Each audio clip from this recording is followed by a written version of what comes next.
C'était la nuit de Noël, il était presque minuit. Cela faisait déjà quelques heures que je tournais dans mon lit. On avait pendu nos chaussettes devant la cheminée, alors que maman savait que je ne croyais pas à son arrivée. Blotti dans ma couette, espérant ne pas l'entendre, maman me considérait comme un enfant tendre.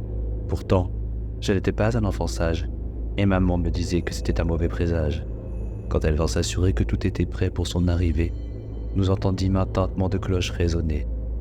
Elle fila vite à l'étage du haut, scrutant un signe de son traîneau. Agacé par le bruit de son excitation, je le rejoignis pour admirer les constellations.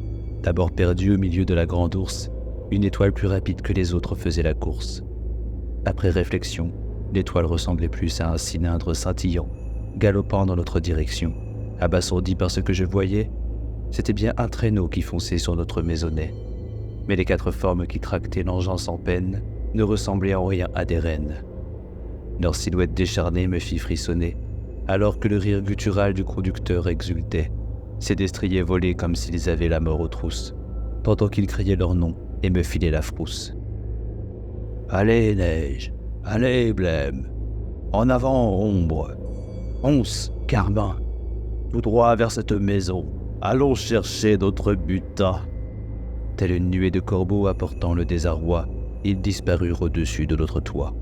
L'instant d'après, nous entendîmes leurs terrifiants sabots résonner à travers le plafond. Maman chercha celle de ma mère, mais elle avait reculé l'air horrifié. Ma tête se tourna vers la cheminée et je vis un cauchemar incarné. Jeté sur son épaule, un sac plein d'os lui donnait l'air d'un dresseur de molosses. Il avait un visage émacié, des fossettes trouées, un nez absent et des yeux entièrement blancs.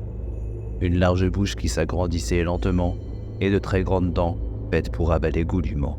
Il était si proche que je lâchai un cri de détresse, ma mère ayant déjà tourné de l'œil. Entre deux claquements de dents, je reculai silencieusement. De sa main libre, il agita son unique doigt. Je compris que je n'avais pas le choix. Il déposa son sac avec fracas et m'invita à grimper dans le tas. Le toit tremblait de l'excitation des rennes diaboliques, quand ma mère sortit de son état cathartique. J'avais déjà un pied dans l'ossuaire quand je l'entendis crier « Mais il a été sage toute sa vie, prenez-moi à sa place !» L'être démoniaque tourna sa tête à 180 degrés et sourit au point de se décrocher la mâchoire. Continuant de fixer ma mère, il referma la toile sur moi, ne me laissant aucun échappatoire, et disparut dans les tréfonds de la cheminée.